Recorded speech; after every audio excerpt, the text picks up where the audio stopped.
Assalamualaikum warahmatullahi wabarakatuh. Gimana kabarnya siswa-siswi SD Muhammadiyah Tamlek? Sehat-sehat kan? Di bulan puasa ini kita tetap harus menjaga kesehatan dan patuhi protokol kesehatan agar kita terhindar dari virus corona. Sebelumnya, mari kita berdoa terlebih dahulu dengan bacaan basmalah. Bismillahirrahmanirrahim.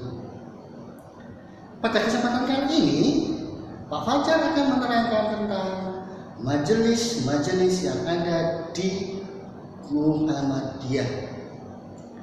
Apa sih yang dimaksud dengan majelis? Simak video pembelajaran kali ini ya. Tetap semangat walaupun kita dalam berpuasa. Mari anak-anak, kita pelajari tentang majelis di dalam Muhammadiyah. Tujuan pembelajaran kali ini, setelah kalian lihat video pembelajaran kali ini, kalian minimal dapat menjelaskan pengertian majelis Muhammadiyah dan menjelaskan tugas dan fungsi dan wewenang masing-masing majelis Muhammadiyah. Yang dimaksud dengan majelis, pengertian majelis diatur dalam anggaran dasar Muhammadiyah bab visi unsur pembantu pimpinan pasal 20 ayat 2. Sedangkan majelis sendiri adalah unsur pembantu pimpinan yang menjalankan sebagian tugas pokok Muhammadiyah. Mari anak-anak kita bahas satu persatu majelis yang ada di dalam Muhammadiyah. Yang pertama yaitu Majelis Tarjih dan Tajdid.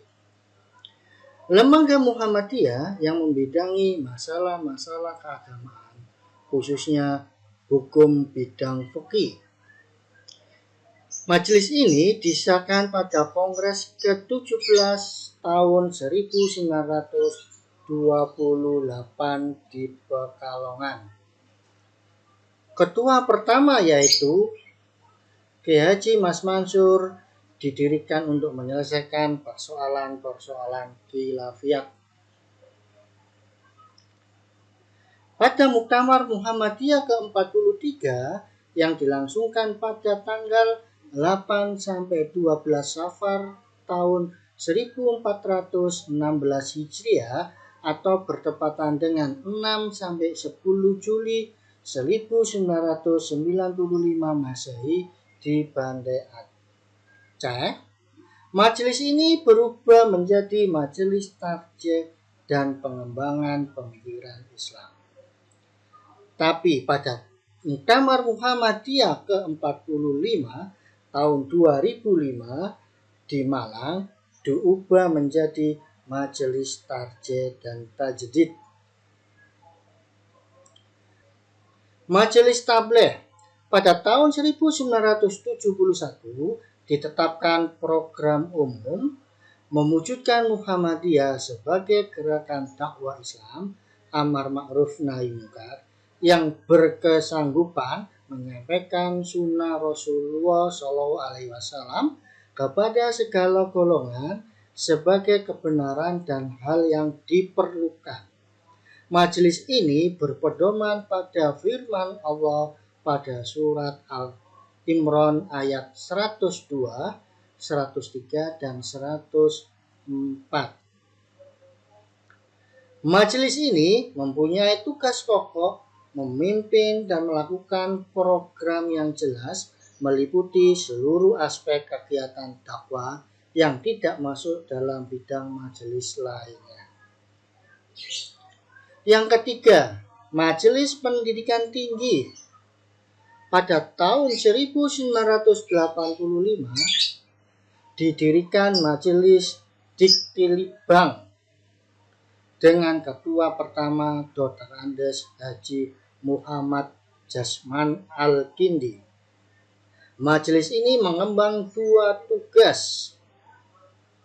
Program pokok Majelis Diktilibang yang pertama yaitu pengembangan PTM. Yang kedua, penelitian dan pengembangan.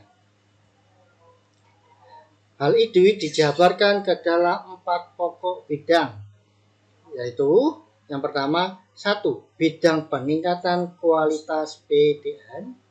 2. Bidang penelitian dan pengembangan. 3. Bidang kerjasama dan kemahasiswaan. 4. Bidang organisasi dan kelembagaan.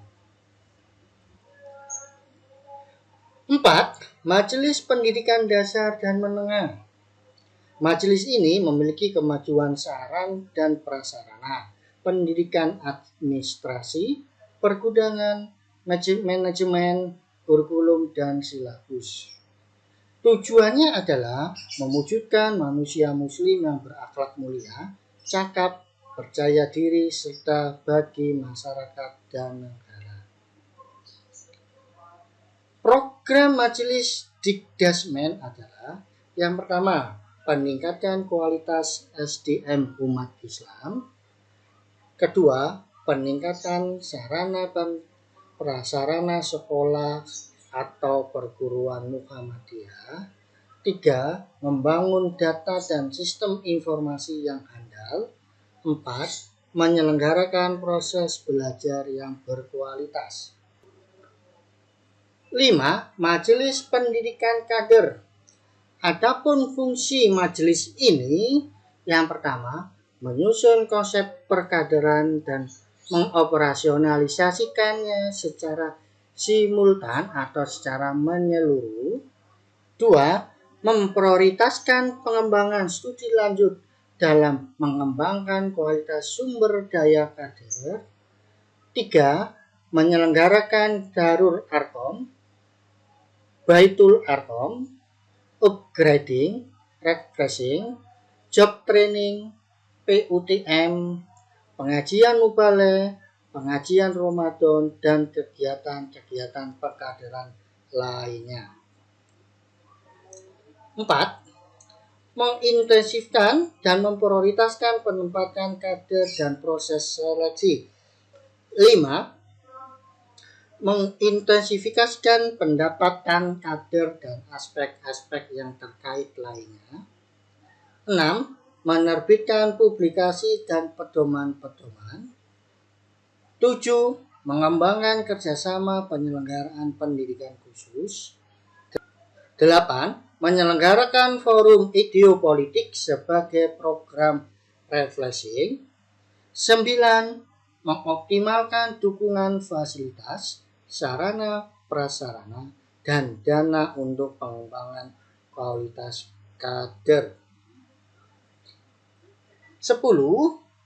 Mengintensifkan pembinaan siswa madrasah mu'alimin. 11. Mengembangkan pembinaan kader melalui Hizbul Wathon atau HW. 12. Mengembangkan pusat studi, pendidikan dan pelatihan Muhammadiyah yang dilaksanakan secara sistematik. Yang keenam, Majelis Pelayanan Kesehatan Umum atau PKU. Majelis ini digerakkan oleh Kiai Haji Ahmad Dahlan dan murid-muridnya atas kesadaran mengamalkan surat Al-Ma'un. Kiai Haji Ahmad Dahlan mendorong mencari anak fakir miskin, menyantuni dan menghimpun, memberikan sandang pangan, mendidik dan memberikan pekerjaan yang positif. Ide ini diteruskan oleh Kiai Haji Sujak dan akhirnya berkembang dan memiliki banyak rumah yatim, rumah miskin, panti asuhan, rumah sakit, dan balai kesehatan ibu dan anak. 7. Majelis Pelayanan Sosial atau MPS didirikan bersama dengan berdirinya Muhammadiyah pada tahun 1912 dengan nama Penolong Kesengsaraan Umum. Aktivitas dalam PKO mendirikan klinik dan dalam bidang sosial mendirikan panti asuhan dan rumah miskin. pada tahun 1956 berubah menjadi Majelis Kesengsaraan Umum atau PKU. Pada tahun 1990 berubah menjadi Majelis Pembina Kesehatan. Dan akhirnya pada tahun 2010 menjadi Majelis Pelayanan Sosial dengan pemekaran dari MKKM. 8. Majelis Ekonomi dan Kewirausahaan dibentuk dalam rangka memajukan perekonomian warga dan anggota Muhammadiyah sesuai yang tercantum dalam anggaran dasar Muhammadiyah. Adapun tugas dan fungsinya: 1. Merumuskan dasar, tujuan, dan sistem ekonomi Islam. 2. Menggiatkan kegiatan-kegiatan anggota Muhammadiyah. 3. Mendorong terbentuknya organisasi. 4. Memberikan bantuan. 5. Mengusahakan bantuan. Selanjutnya 9. Majelis Wakaf dan Kehartabendaan. Muhammadiyah memiliki Majelis Wakaf dan Kehartabendaan dimaksud agar barang dari pewakaf tetap lestari, abadi, mendatangkan kemanfaatan bagi agama, nusa dan bangsa, dan orang yang berwakaf tetap mendapatkan amal jariah. Ke-10. Majelis Pemberdayaan Masyarakat atau MPM. Majelis ini dibentuk setelah Muktamar Muhammadiyah ke-45 tahun 2005 sehingga menjadi majelis baru. Tugasnya adalah pemberdayaan masyarakat dalam upaya meningkatkan kesejahteraannya melalui pendampingan, konsultasi, dan lain-lain. 11. Majelis Hukum dan Hak Asasi Manusia atau HAM. Majelis ini didirikan sebagai kelanjutan dan penyempurnaan dari Lembaga Keadilan Hukum PP Muhammadiyah pada tahun 2000 dan Lembaga Hukum dan HAM. Dibentuknya majelis ini berdasarkan yang pertama, kasus pelanggaran HAM. 2. Penanganan kasus-kasus. 3. Terbukanya demokrasi. 4. Rendahnya kesadaran hukum. 5. Krisis kepercayaan kepada aparat penegak hukum. 6. Sebagai lembaga arbitrase. 12. Majelis Lingkungan Hidup atau LH merupakan pengembangan dari Lembaga Lingkungan Hidup LH yang dibentuk sebelum Muktamar 1 abad. Lingkungan yang menjadi sorotan adalah lingkungan hidup biologis dan lingkungan sosial masyarakat. 13. Majelis Pustaka dan Informasi. Pada tahun 2000 pasca Muktamar di Malang, majelis ini berubah nama lagi menjadi pada tahun 2000 pasca Muktamar di Malang, majelis ini berubah nama lagi menjadi Majelis Pustaka dan Informasi. Adapun tugas dan fungsinya: 1. Pengadaan perpustakaan di kantor. 2. Penulisan sejarah Muhammadiyah. 3. Mendorong warga mengembangkan minat baca. 4. Mengoptimalkan pemanfaatan media baca. 5. Pelatihan PR di tingkat wilayah dan daerah. 6. Menyelenggarakan pelatihan tentang perpustakaan. 7. Membangun database. Wewenang Majelis dalam Muhammadiyah. Majelis berfungsi sebagai pembantu pimpinan persyarikatan dalam perencanaan, pelaksanaan, dan pengawasan penyelenggaraan amal usaha, program dan kegiatan sesuai dengan kebijaksanaan persyarikatan. Majelis bertugas secara operasional menyelenggarakan amal usaha, program dan kegiatan sesuai dengan kebijakan pimpinan persyarikatan. Majelis berwenang mengarahkan, memutuskan, dan memberi tuntunan teknis, operasional, pelaksanaan program dalam bidang masing-masing. Nah, tugas buat kalian. Apa yang dimaksud dengan majelis? Jelaskan. 2. Sebutkan majelis-majelis dalam Muhammadiyah.